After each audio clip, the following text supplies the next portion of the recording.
Hi. I just finished reading Nine Times My Work Has Been Ripped Off from Raymond Biesinger, and I really enjoyed it. This is a book by Drawn and Quarterly, like a book, not a comic book, written by Montreal illustrator Raymond Biesinger. He has clients like The New Yorker, Monocle Magazine. He's a creative who has made a living doing what he does. Now, I know nothing about graphic design. I know nothing about illustration.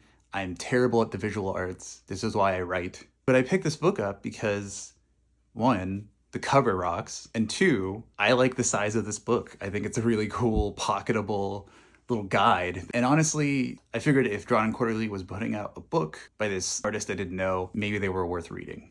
And I was right.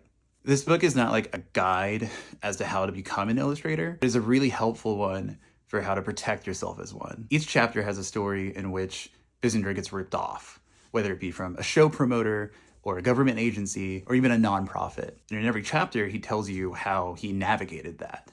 One of my favorite parts about this book is that he describes creative labor as labor. He goes out of his way to kind of explain and navigate all sorts of things that happened throughout his career and how he fought for what he thought was the value of his own work. At the end of the day, your client isn't going to fight on your behalf. You are, especially as an independent freelance agent. One of my favorite chapters in this book is about an illustrator who loved Biesinger's work and started to stylistically imitate Biesinger's work to the point where it became a ripoff. What point does inspiration become imitation? And how do you put your foot down, especially if that person is a fan of yours? I think it's a really interesting conversation when it comes to creative ownership, giving someone else permission to use your work. And you need to be pretty strict about that.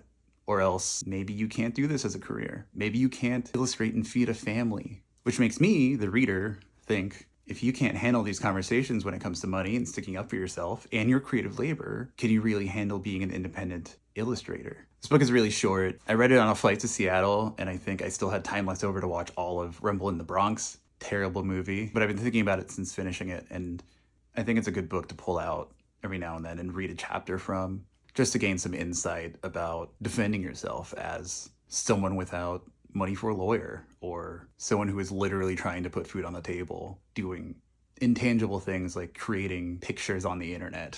If there is a problem with this book that I had personally, it's that I didn't really think that the illustrations in this book really felt meaningful enough. Some fully illustrated pages were companions to the text on the other side. But in other cases, it just felt like Biesinger was flexing his skills and maybe trying to fluff this up with more visual examples of what he's talking about. I honestly think it holds up strong enough without illustrations. But I will say it was helpful to look at, especially because I don't know Biesinger. I don't know anything